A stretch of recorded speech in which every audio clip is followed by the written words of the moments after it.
معزز سامعین، گزشتہ خطبہ جمعۃ المبارکہ میں آپ نے کتاب و سنت کی روشنی میں اللہ کے فضل و کرم اور توفیق سے یہ سماعت فرمایا ہے کہ یہ دلوں کو جو غم لگتا ہے اور دل پر جو سیاہی پڑتی ہے اور دلوں پر جو سختی آتی ہے اس کے اسباب کیا ہیں، اس کی وجوہات کیا ہیں، اور ان میں ایک وجہ تھی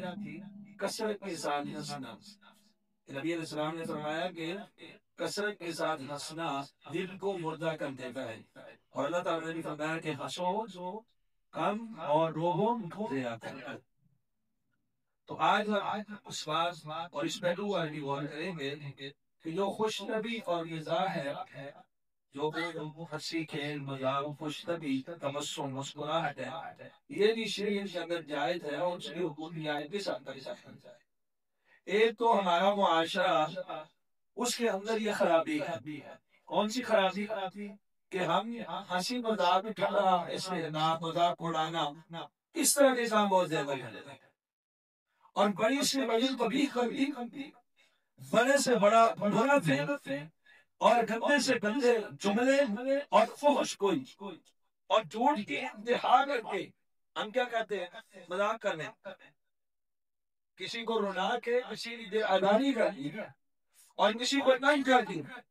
کسی کی تدلیل کر دی، ہم کہتے ہیں مذاق کیا تھا۔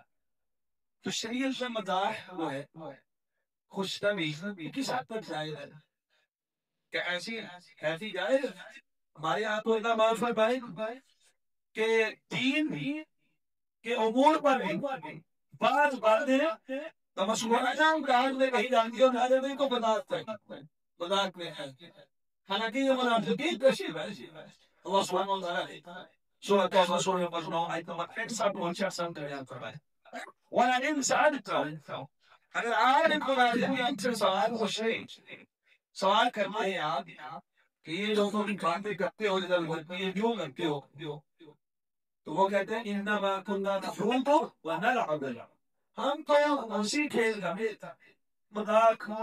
ہنسی کھیل تماشے ہمارا مقصد وہی تو۔ تو اللہ تعالیٰ نے بنایا آپ ان سے نہیں تھے، قل اب اللہ وآیاتہ ورسولہ کنتم تستہزئون، کیا اللہ کے ساتھ، اللہ کی آیتوں کے ساتھ، اللہ کے رسولوں کے ساتھ تو مذاق کرتے ہو؟ لا تعتذروا،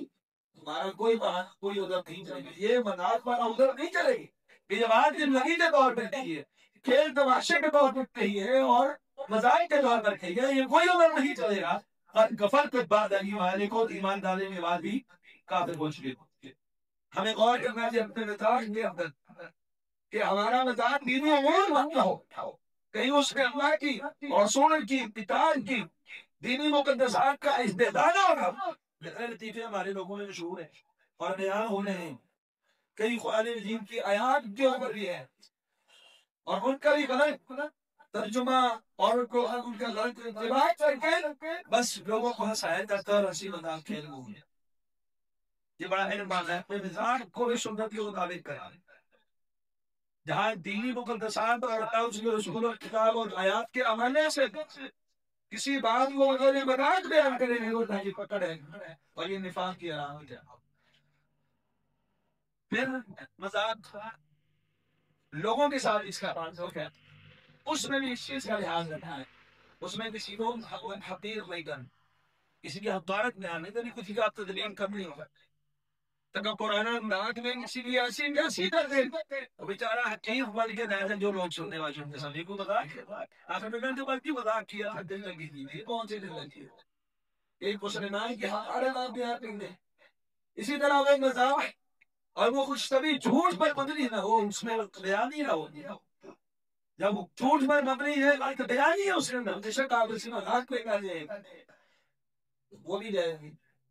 کسی کی بے عزتی ہو رہی ہو وہ بھی جائز نہیں، کسی کے خواہش کو بیان کیا جا رہا ہو وہ بھی جائز نہیں، کسی کی جسمانی ساخت کے اوپر منہ ہو، یہ گانا ہے، یہ گلا ہے، یہ لنگڑا ہے، یہ چھوٹے قد کا ہے، یا اس طرح کے جو ہمارے ہاں مشہور ہے خوش طبی سے کو جو حقیقت پر مبنی مسکراہٹ، اس کے اندر وہ قلب بیانی ہے، کسی کی تدلیل حقارت نہ، جس کے طرح خوش طبی کا فریق وہ اس سے تکلیف اور گھٹن محسوس نہ کرے، پھر وہ کرے۔ ہماری خوش طبیعیاں کیسی ہوتی ہے؟ کسی کا مذاق بنانا، مہنگا، کانا، لولا، لنگڑا، فلانا، اس طرح کے القاب دے دیں کہ اس کے الٹے الٹے نام رکھ لیتے ہیں۔ اللہ سبحانہ وتعالیٰ نے سورہ حجرات سورہ نمبر 49 آیت نمبر 11 میں فرمایا یا ایھا الذین آمنوا، اے اہل ایمان، لا یسخر قوم من قوم، کوئی قوم کسی قوم کا مذاق نہ اڑائے، جس سے ہدایت نہ کرے، ٹھنڈا نہ کرے، عسیٰ ان یکونوا خیرا منہم، ہو سکتا ہے یہ ان سے بہتر ہو۔ جس کا آپ مذاق اڑا رہے ہیں وہ قوم، وہ قبیلہ، وہ امت آج سے بہتر ہو۔ اور اسی طرح عورتوں کے اندر یہ کثرت ہے، ان کی مجالس کے اندر مذاق اڑانا اور غیبتیں اور اس طرح کی چغلیاں بہت زیادہ ہیں۔ عورتوں کا اسپیشل ذکر ہوتا ہے، عسیٰ ان یکونوا خیرا منہم، کوئی اور کسی عورت کا استحضاء کرے، مذاق نہ اڑائے، ٹھٹا نہ کرے، اس کے عیوب بیان نہ کرے، اس کی تقریر حدیث نہ کرے۔ یہ کون سا طلاق؟ یہ کوئی مذاق ہے؟ فلاں یہ استحضاء، یہ ٹھٹا ہے۔ ممکن ہے وہ عورت آپ سے گم ہو ایمان میں تقوی میں نیکی اور اللہ کے سامنے کھل سکتے ہیں۔ ان چیزوں سے باہر ہو کے کس میں بیانی نہیں، جھوٹ نہیں، حمایت نہیں، جس کے ساتھ آپ گوشتری کرتے نہیں، اس کی تدلیل و تحقیق نہیں، اور اس کو کوئی تکلیف نہیں جملے سے، تو وہ جو بالکل صاف ستھرا ہے، اس طرح کا مذاق کرنا، کسی سے مزاح کرنا، یہ شریعت کے اندر ہدایت ہے۔ رسول اللہ صلی اللہ علیہ وسلم کے اگر ہم سیرت کو دیکھتے ہیں، جامع ترمذی میں حدیث نمبر ہے 1929، نبی کریم صلی اللہ علیہ وسلم سے سیدنا ابو ہریرہ رضی اللہ عنہ اس حدیث کے راوی ہے،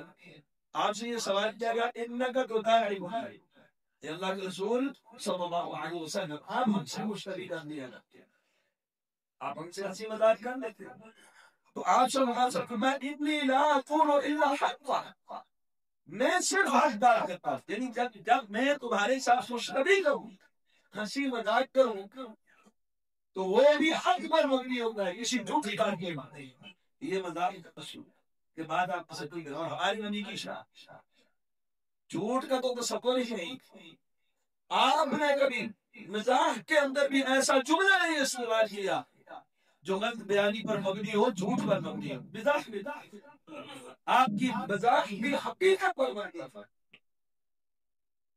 تو آپ صلی اللہ علیہ وسلم بھی اپنے صحابہ کے ساتھ خوشنودی فرما لیا کرتے تھے، ہنسی مذاق کر لیا کرتے تھے، لیکن جو تمہیدہ میں نے باتیں سامنے رکھی ہیں ان سے اجتناب کریں، ان سے بچ کے۔ تو آپ نے فرمایا میں جب کرتا ہوں تو میں حق کی بات ہی کہتا ہوں۔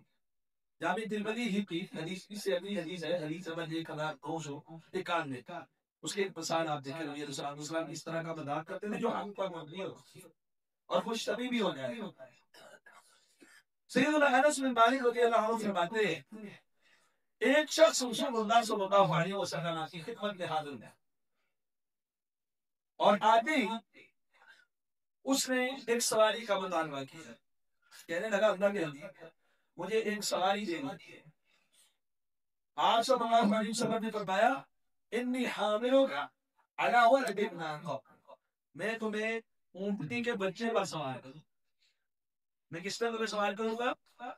اونٹنی کے بچے پر۔ اس شخص نے کہا اللہ کا رسول ما نفعل بولد الناقہ، میں اونٹنی کے بچے کو کیا کروں گا؟ میں تو آپ سے اونٹ یا اونٹنی سواری کے کامے پانے کے لیے آیا ہوں، آپ مجھے کہہ دیں کہ میں تمہیں اونٹنی کا بچہ دوں گا، تو اونٹنی کا بچے کو میں نے کیا کہیں گے؟ بچہ ہوتا ہے نا اونٹ کا چھوٹا بچہ، وہ سواری کے قابل تو نہیں ہوتا ہے، تو کہنے لگا ما نفعل بولد الناقہ، میں اونٹنی کے بچے کو کیا کروں گا؟ اب آج کی خوش طبی دیکھیں حقیقت پر کتنی مبنی ہے، خوش طبی بھی ہو رہی ہے، مزاح بھی ہو رہا ہے، مسکراہٹیں بھی ہے، لیکن حقیقت پوری ہے، اس میں کسی طرح کی کوئی غلط بیانی نہیں ہوئی، اس میں کسی قسم کا کوئی جھوٹ نہیں۔ تو آپ فرمانے لگے وَهَلْ تَلِدُ الْإِبِلَ إِلَّا النُّوفُ، تو جو اونٹ ہوتا ہے جو اونٹنی کا بچہ ہی ہوتا ہے، تو اونٹ میں تو میں دوں گا سواری کے قابل اونٹ جوان اونٹ، وہ کس کا بچہ ہے؟ اونٹنی کا ہی بچہ ہے، تو اس لیے میں تمہیں اونٹنی کا بچہ ہی دوں گا۔ اسید بن حضیر رسول اللہ صلی اللہ علیہ وسلم کی صحابی ہے، ابو داؤد میں حدیث نمبر 5224 ہے، بڑے معروف صحابی ہے۔ یہ ایک یہ بڑی خوش مذاق تھی، بڑی ہنسی مذاق ہوئی، اور جائے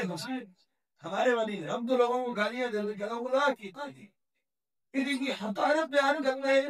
اس کی ماں بہن کی اس کو گندی گالیاں دے دیتے ہیں، محفل کے اندر اس کی بری تحقیر و تقریر کر دیتے ہیں، بیچارہ پریشان اور ناکم ہو کے وہاں سے نکلنے پر مجبور ہو جاتا ہے، اور آخر میں کہتے ہو یار انہوں نے مذاق کیا. تو یہ نا یہ اپنی قوم کے ساتھ باتیں کر رہے ہیں اور خوش طبی کر رہے ہیں. ابو داؤد نے 5224 اسید بن حضیر رضی اللہ عنہ کی قوم سے باتیں کر رہے ہیں، مذاق بھی کرتے ہیں اور لوگ ہنس رہے ہیں. لوگوں کی تدلیل نہیں ہوگی، ہنس رہے ہیں.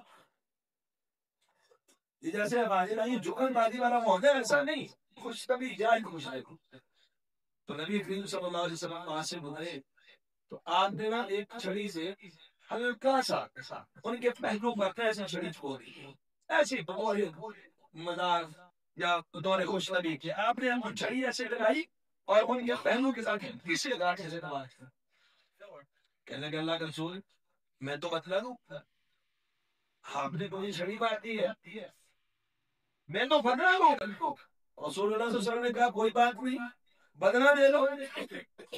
نے کہا اللہ کے رسول نہیں، اس طرح نہیں، ان علیک قمیص وليس علیک قمیص، آپ پر تو قمیص پہنی ہوئی ہے،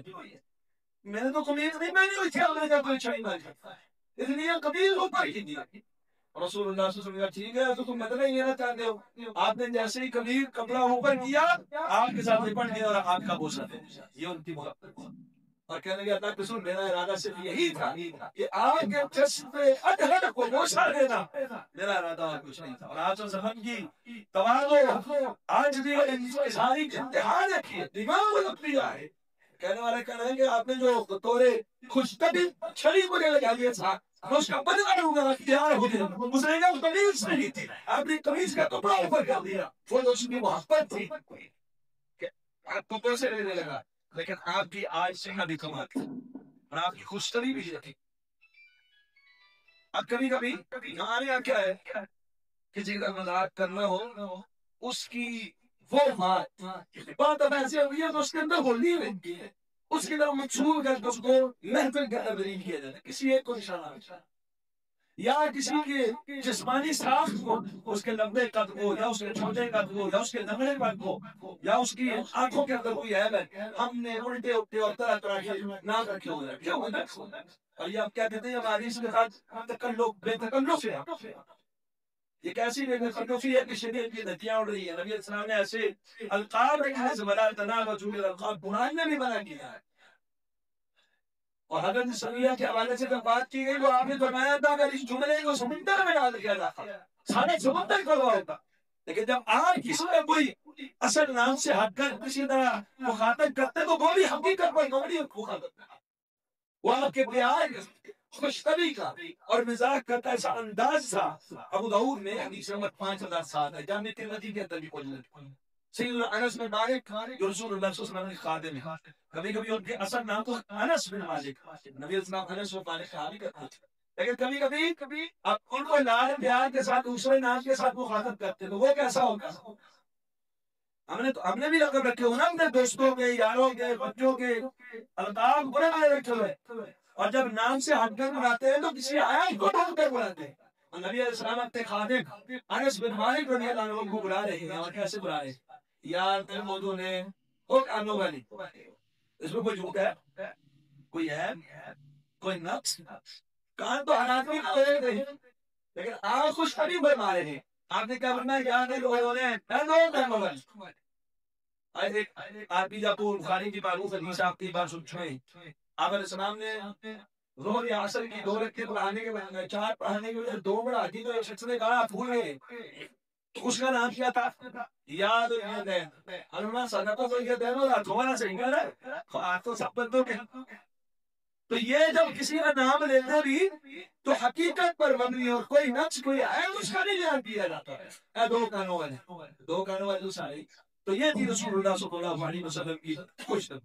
اور آپ کے ساتھ آپ کے روح آپ کے دبے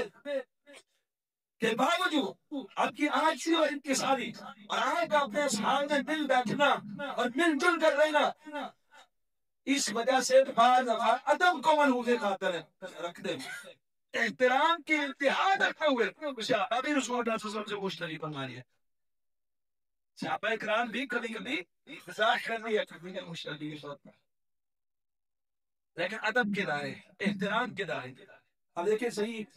ابن ماجہ کے اندر صحیح سند کے ساتھ ایک حدیث ہے، حدیث نمبر 3443۔ نبی کریم صلی اللہ علیہ وسلم بیٹھے ہوئے تھے اور آپ کے سامنے روٹی اور کھجوریں تھی، آپ ان کو تناول فرما رہے تھے۔ اتنے میں سہیل رومی رضی اللہ تعالیٰ عنہ تشریف لائے، وہ آئے تو نبی علیہ السلام نے کہا کہ آپ پیار کے ساتھ تناول فرمائیے، تو انہوں نے نا کھجوریں کھانا شروع کر، تو آپ صلی اللہ علیہ وسلم نے خوشخبری کے طور پر فرمایا آپ کو تمر وہ ابھی کر رہا میں کھجوریں کھا رہے ہو ابھی آپ ہی کو آنکھ دکھتی ہے، تو خوشخبری تھی، ان کی ایک آنکھ دکھ رہی تھی، آنکھ میں کوئی مسئلہ تھا، دکھتی تھی، تو آپ نے بتایا کھجوریں کھا رہے ہو حالانکہ تمہاری تو آنکھ دکھ رہی ہے، تو سیدنا سہیل رومی فرمانے لگے انی امقع من ناحیۃ اخری، اللہ کے رسول نے دوسری جانب سے ڈرا ہے، کھجوروں کو دوسری جانب، جس طرف سے آنکھ دکھ رہی ہے وہاں سے نہیں دوسری جانب سے ڈرا رہا ہے، اور نبی علیہ السلام نے مسکرانا شروع کیا۔ اس طرح ایک صحابی ہے اور اپنے مالک الشعی نون نے حدیث نمبر 5 ہے، غزوہ تبوک کا موقع ہے، جمعہ کا خیمہ ہے، آپ صلی اللہ علیہ وسلم اس خیمے کے اندر تشریف فرما ہے، اور پھر مالک الشعی رضی اللہ تعالیٰ عنہ آتے ہیں اور آگے کہتے ہیں اللہ کے رسول جب وہ خیمے کے باہر آتے ہیں تو نبی صلی اللہ علیہ وسلم فرماتے ہیں کہ اور اندر آ جاؤ، داخل ہو جاؤ، چمڑے کا خیمہ تھا، تھوڑا چھوٹا تھا، تو انہوں نے بطور مزاح اور خوشطبی کے کہا اکلی یا رسول اللہ کے بھی پورے کا پورا ہے، جو آتا ہوں کہ پورا ہی آ جاؤ، نبی صلی اللہ علیہ وسلم سارے کے سارے ہی اندر آئے، تو یہ کہ پورا آ جاؤ یہ ایک مزاح تھا، خوش طبی کی، جو ادب و احترام میں صحابہ کرام رضوان اللہ علیہم اجمعین کرنے لگے۔ اور نبی کریم صلی اللہ علیہ وسلم پر مسکراتے تھے، اپنی سامنے سے بخاری میں حدیث نمبر 2348 ہے، دیہاتی لوگ بھی بڑے خوش طبی کی باتیں کرتے ہیں، تو نبی کریم صلی اللہ علیہ وسلم ایک دفعہ اپنے صحابہ کی مجلس میں تشریف ہو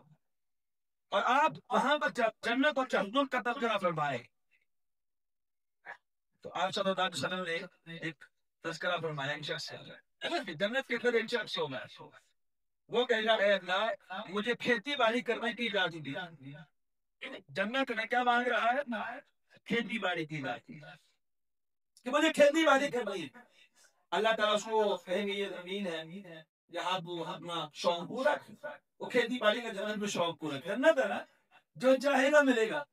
تو اس کو کھیتی باڑی کا شوق اللہ نے کام پورا کر زمین دے دی، اس نے فصل کاشت کی، جو زمین میں جیسے ناشنا کرتے اور اسی طرح دیکھتے ہی دیکھتے فصل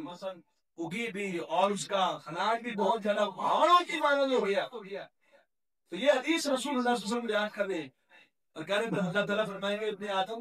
کسی چیز سے سیر نہیں ہو، جنت میں بھی کھیتی باڑی مانگ رہے ہیں کسی چیز سے سیر نہیں ہوتا، تو وہ جو دیہاتی بیٹھا ہوا تھا اس نے کہا وہ لا تجدہ الا قرشیۃ او انصاریہ، اللہ کے رسول یہ تو جنت میں کھیتی باڑی کا سوال کرتا ہے نا، یا کوئی قریشی ہے یا کوئی انصاری ہے، کیونکہ یہ لوگ کھیتی باڑی کرتے ہیں دیہاتی لوگ کھیتی باڑی کرتے ہیں۔ نبی علیہ السلام نے یہ سنا، فتبسم رسول اللہ صلی اللہ علیہ وسلم، تو آپ صلی اللہ علیہ وسلم مسکرانے شروع، کبھی ایک کی باتوں پر رسول اللہ صلی اللہ علیہ وسلم مسکرا دیا کرتے تھے۔ امام بغوی شرح السنہ کے اندر روایت آئی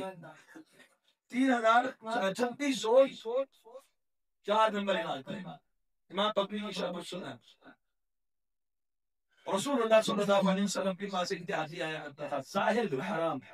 رضی اللہ عنہ، یہ جنگل میں دیہات کے مشرق سے علاقے میں رہتے تھے اور شکل و صورت کے اتنے اچھے نہیں تھے، لیکن رسول اللہ صلی اللہ علیہ وسلم کا بڑا نصیبہ تھا کہ اسے محبت کیا کرتے، نبی علیہ السلام اس دیہاتی سے بڑی محبت فرمایا کرتے تھے اور خوشطبی بھی فرمایا کرتے تھے۔ جب یہ اپنے علاقے سے گاؤں سے دیہات سے شہر میں آتے ہیں تو رسول اللہ صلی اللہ علیہ وسلم کے تحفے لاتے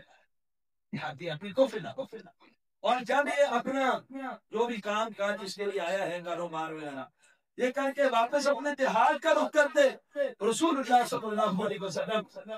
ان کو کچھ سامان خریدو کے بھائی دے دیتے اور آپ صلی اللہ علیہ وسلم فرمایا کرتے تھے ابن ظاہر بادیتنا ونحن حاضرون، یہ ظاہر ہمارا دیہاتی ہے اور ہم اس میں شہری ہے، یعنی یہ ہمارا دیہاتی دوست ہے اور اس کے شہری دوست ہے۔ ایک دفعہ یہ گیا بلان کے اندر اور اپنا سامان بیچ رہا تھا، رسول اکرم صلی اللہ علیہ وسلم کا گزر ہوتا ہے اور سے آپ صلی اللہ علیہ وسلم نے ان کو ایسے پیچھے سے پکڑا، پکڑ لیا، یہ نہیں پہچان کون ہے، پیچھے سے آپ صلی اللہ علیہ وسلم کو ایسے پکڑ لیا جیسے ہماری گولی میں کوئی جسم کلاوا مار، تو یہ کہنے لگا کون ہے مجھے چھوڑ دو، زور لگاتے اپنے آپ کو چھڑانے کے بعد ان کو محسوس ہو گیا کہ یہ رسول اللہ صلی اللہ علیہ وسلم اسے موڑنے دیکھ لیا ہوگا، محسوس ہو گیا کہ یہ اللہ کے رسول صلی اللہ علیہ وسلم ہے۔ تو جب یہ پتہ چلا نا پہلے چھڑا رہا ہے، پہلے اپنے آپ کو چھڑا رہا تھا، پیچھے سے اچانک اس نے پکڑ لی، لیکن جب یہ احساس ہوا نا کہ یہ پکڑنے والی رات رسول اللہ صلی اللہ علیہ وسلم کی ہے تو نا اپنی کمر کو پیچھے جوڑنے دو، آپ کے سینے کے ساتھ جوڑنے دو، پیچھے کی طرف اپنے آپ کو کہنے لگا کہ تاکہ میرا یہ کمر اور میرے جسم میں یہ حصہ رسول اللہ صلی اللہ علیہ وسلم کے سینے مبارک کے ساتھ ٹچ ہو جائے۔ کیا محبت کرتے تھے آپ کے ساتھ، کیا پیار تھا۔ آپ کہہ رہے ہیں میں نے اس طرح یاد رکھا، اس بندے غلام بیچ رہا ہوں، کون خریدے گا؟ یہ آپ کی کوئی نبی تھی، آپ اس کو بیچ تو نہیں رہیں گے۔ آپ کہہ رہے ہیں میں اشتری هذا العبد، اس غلام کو خریدے گا کون؟ کہنے لگا اللہ کے رسول اس غلام کی نا آپ کو قیمت نہیں ملے گی، بڑا کم قیمت غلام، کوئی شکل صورت نہیں دیہاتی غریب آتی، اس کو کوئی خرید گیا تو بڑی کم قیمت دے گا۔ تو کہنے لگا اللہ کے رسول یہ غلام بڑا کم قیمت ہے، تو رسول اللہ صلی اللہ علیہ وسلم فرماتا ہے کہ عند اللہ لست بکاسد، لیکن دنیا میں اگر تم کم قیمت بھی ہو اللہ کے ہاتھوں کا قیمت مانا، اللہ کے ہاتھوں بڑا قیمت، کہ اللہ کے ہاں جو تکریم اور عزت اور قیمت ملتی ہے وہ ایمانی حالت اور تقوی اور پرہیزگاری کی بنیاد پر ملتی ہے، وہ نسب حسب شکل صورت اور مال دولت کی وجہ سے نہیں ملتی، وہ دل کے تقوی کے ساتھ انسان۔ اب دیکھ لیں یہ تھی رسول اللہ صلی اللہ علیہ وسلم، اس طرح کے اور کئی واقعات موجود ہیں خود میں حدیث کہ رسول اللہ صلی اللہ علیہ وسلم اپنے صحابہ سے مشتبی اور مزاح فناریت کیا، اور صحابہ کرام رضوان اللہ علیہم اجمعین وہ بھی آپ صلی اللہ علیہ وسلم سے ادب و احترام میں آپ کے ساتھ مذاق کر لیا کرتے تھے، ہنسی اور خوشطبی کر لیا کرتے تھے، لیکن اس کے اندر جھوٹ نہیں، اس کے اندر حقارت، ہماری ہنسی ہماری خوشطبی ہمارے مذاق کیا ہے، یا تو اللہ اور اس کے رسول کے ساتھ، جیسا کہ شروع میں تمہیداً میں نے آپ کے سامنے رکھا، قرآن مجید کی کسی آیت کے ساتھ، کسی حدیث کے ساتھ، کسی نبی علیہ السلام کی سنت کے ساتھ، جو نماز کے اندر داخل جائیں گے لوگ کیا کرتے ہیں مکھیاں اڑانا، یہ تمسخر نہیں ہے سنت۔ اس طرح ازار کو ٹخنوں سے اوپر کر دیا جاتا ہے، لوگ کیا کہتے ہیں ڈومے کلند، یہ کیا ہے مزاح ہے، خوش خبیر، یا یہ سنت کا تمسخر مذاق بنایا جائے، ٹھٹا کیا جائے۔ اسی طرح اور بہت ساری چیزیں دینیات کے حوالے سے، کوئی کسی کو داڑھی کے اوپر نقص کرتا ہے، کوئی کسی کو اسلامی لباس کے اندر فرض کر، تو یہ شرعی ہے، یہ مذاق میں آپ اس کا استعمال کرتے ہیں۔ دوسرا ہمارے یہاں کیا ہوتا ہے جھوٹ پر مبنی اور کسی کی تصدیق اور تحقیر ہوتی ہے، رسول اکرم صلی اللہ علیہ وسلم نے فرمایا، جامع صحیح مسلم حدیث نمبر 2564، ابو ہریرہ رضی اللہ عنہ اس حدیث کے راوی سے نقل ایک ٹکڑا، بحسب امرئ من الشر ان يحقر اخاه المسلم، آدمی کے بدترین اور برا شریر ہونے کے لیے اتنا ہی کافی ہے کہ وہ اپنے مسلمان بھائی وہ حقیر ساتھ ہماری مشتری کسی کی حقارت فرمت ہو، کسی کی حقارت فرمت، اور اگر ہم خوش طبی میں کسی کو ذلیل نہ کیا، خوش طبی میں کسی کا استحضاء نہ کریں، اور سنت کتاب اور دین اور مقدسات کا بھی استحضاء نہ کریں، پھر ہماری خوش طبی اور مذاق اور جو ہنسی ہوتی ہے لوگوں کو ہنسانا، وہ کیا ہوتا ہے غلط بیانی اور جھوٹ پر جھوٹ۔ حالانکہ آپ کے سامنے میں نے کتنی مثالیں رکھی، کوئی ایک مذاق نہیں، کوئی ایک مشتری بھی جھوٹ پر مبنی ہے، حقیقت سے دور ہے، یا اس میں کوئی کسی کو تحقیر اور تذلیل یا استہزاء کرتا ہے نہیں، تو یہ جو خوشنبی ہے نا جس میں جھوٹ کی نہ آئی، کیا آپ کسی مسلمان کی تذلیل کریں، تحقیر نہیں کرتے، اس کے عیون کو بیان نہیں کرتے، کتاب و سنت کا تمسکر نہیں اڑا رہے، لیکن خوش طبی کر رہے اور جھوٹ پر مبنی جھوٹے واقعات پر مبنی۔ اللہ معاف فرمائے، ہمارے کئی والدین ایسے لوگ ہیں جو کہیں پر کہیں جمعہ پڑھائے یا کسی اور جگہ میں خطاب کرے تو ان کا بھی ذہن یہی ہوتا ہے، تو چار چٹکلے جھوٹ پر مبنی ایسے ہوں جس سے لوگ ہنسے، لوگوں کو ہنسایا جب ہم سمجھے ہوتا ہے۔ تو یہ بنا ہنسانے کے لیے اس کبھی کے لیے جھوٹ پر جو مبنی ہے، شریعت نے اسی کے لیے کارن دیا۔ آپ یہ حدیث ہم نے لے کر رکھے کہ 4990 ہم تعاون کے ذریعے سے رسول اللہ صلی اللہ علیہ وسلم فرماتے ہیں بھائی اس شخص کے لیے حرام کرنا، وین گواہی بربادی ہلاک ہے، کس کے لیے؟ جو ایک باتیں کرتا ہے، بات بیان کرتا ہے، بات کیسی کرتا ہے جو جھوٹا ندی بات ہوئی۔ اب اس کا مقصد کی دیگی رضا کی حدیث کے اندر وضاحت ہوئی ہے، یضحک بالقوم، مقصد صرف ہنسانا۔ مقصد کیا ہے؟ صرف لوگوں کو ہنسانا، لوگوں کی تفریح کے لیے، لوگوں کو ہنسانے کے لیے، اپنی طرف میں چاہ چاند دکھانے کے لیے، کسی کو تحقیر نہیں کرنا، کسی کی تقریر نہیں کرنا، پھر بھی لیکن جب جھوٹ پر مبنی بات ہے لیضحک بالقوم، اپنی قوم کو ہنسانے کے لیے، ویل لہ ویل لہ ویل لہ، آخر میں 3 مرتبہ پھر فرمایا اس کے لیے تباہی ہے، اس کے لیے بربادی ہے، اس کے لیے ہلاکت ہے جو جھوٹ پر مبنی باتیں بیان کر کے لوگوں کو ہنسائے۔ تو اس لیے رسول اللہ صلی اللہ علیہ وسلم کی سیرت مطہرہ سے